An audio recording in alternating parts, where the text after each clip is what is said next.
कधीच नाही चुकणार तुमचे फेवरेट टीव्ही शोज झी5 सोबत, तेही एकदम फ्री। ताप जास्त असेल ना तर अजिबात प्रवास करू नका। 1-2 दिवस थांबा वाटल्यास। हो, इथली काळजी नका करू, तुम्ही त्यांची काळजी घ्या। इथे सगळं ठीक आहे। बरं, ठेवते। कुणाला ताप आलाय? तेजस भाऊजींना। आजच यायला निघणार होते, पण मी म्हटलं थांबा, आता थांबतील 1-2 दिवस। आता खरं सांगू, ते दोघं इथे नाही आहेत ना, मला एका अर्थी बरंच वाटतंय। का ग? घरापासून लांब आहेत, किमान त्या दोघांच्या जीवाला तरी काही धोका नाही आहे।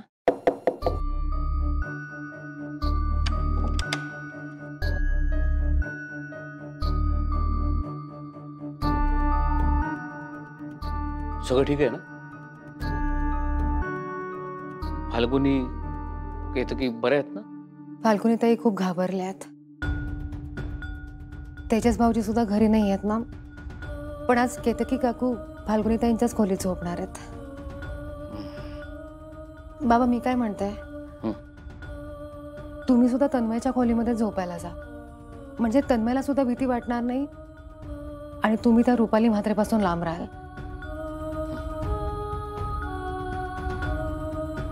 मी मागे आईला म्हणालो होतो, मी रुपाली बरोबर त्याच रूम मध्ये राहणार, कारण हीच माझ्या कर्माची फळ आहेत,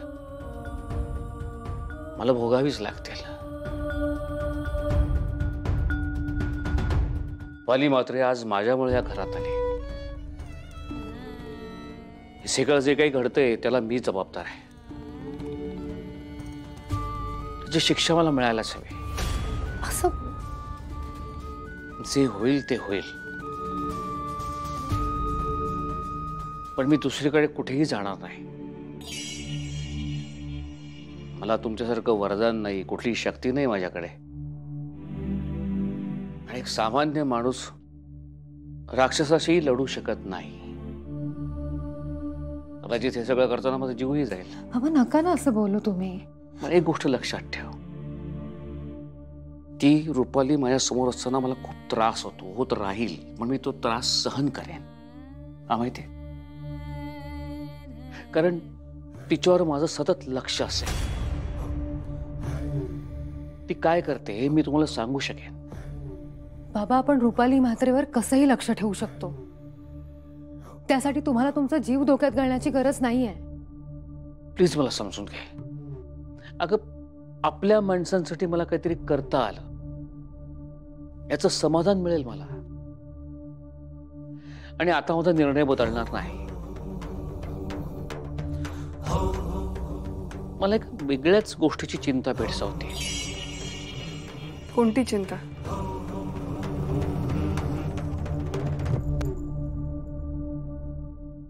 अस्तिका सध्या आपल्या घरी राहते। इनफॅक्ट आपणच तिला एका कामासाठी हायर केलंय,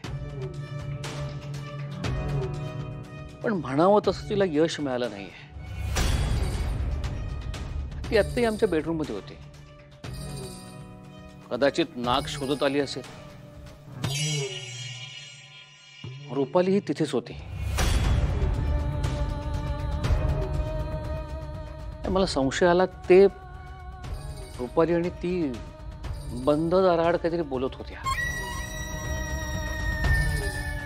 नाग तर सापडला नाहीच, मला आश्चर्य वाटतंय तिला नाग कसा सापडत नाहीये। म्हणजे इतरांना सगळ्यांना नाग दिसला, तिला दिसत नाहीये। बरोबर आहे। आजींचं सगळं झालं तेव्हा अस्तिका तिथे उशिरा पोहोचली, आणि फाल्गुनीच्या वेळी अस्तिका नव्हती,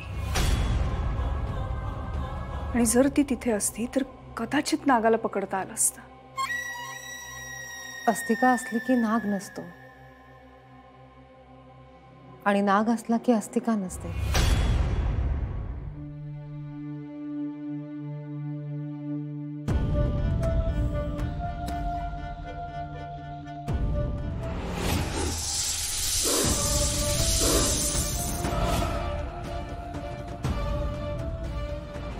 मम्मा, नाग परत येणार का? मला बाईट करायला, मला मम्मीकडे जायचं, काकूमा।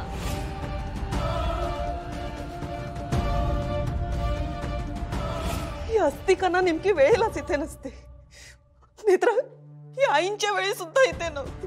नाग नाग दंश करून गेला. ही कुठे होती?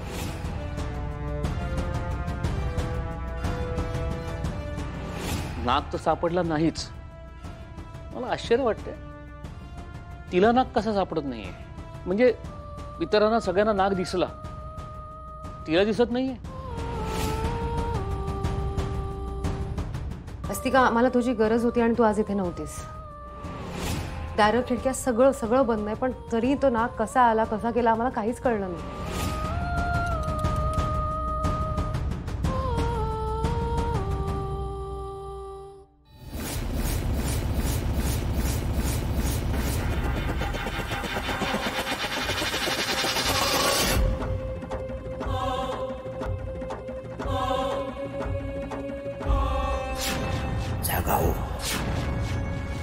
जागा हो, झोपून कसं चालेल? डोळे उघड.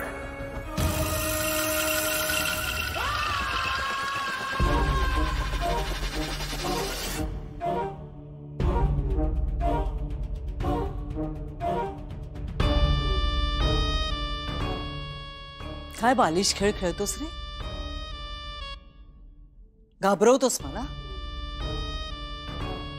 भीती नावाचा शब्द सुद्धा या विरोचकाला घाबरतो, कळलं? फालतू खेळ नाही खेळायचे माझ्या बरोबर. तुला काय वाटलं? तू काय केलंस ते कळलं नाही मला? मी काय केलं? शहाणपणा करू नकोस हं? कानात बोललास ना माझ्या. काय झालं दात काढायला? हा, मला आनंद होतोय. मला आनंद होतोय तुला त्रासात बघून. आनंद होतोय? आनंद काय झालं? माझा गळा दाबायचा आहे, मग दाब ना, मारून टाक मला. मी नाही घाबरत. दिवा विसना जशी वाट फडफडते ना, तशी अवस्था झाली तुझी. कितीही तडफड कर, दिवा विझणार म्हणजे विझणार. मजा येते, घे घे मजा घे, पण सजा देणार मी तुला. लवकरच तुझा नंबर लागणार आहे बिनडोक राज्याध्यक्ष, लक्षात ठेव. खुशाल लागू दे, मी नाही घाबरत. मला आनंद होतोय, मला बरं वाटतंय, कारण तू त्रासात आहेस.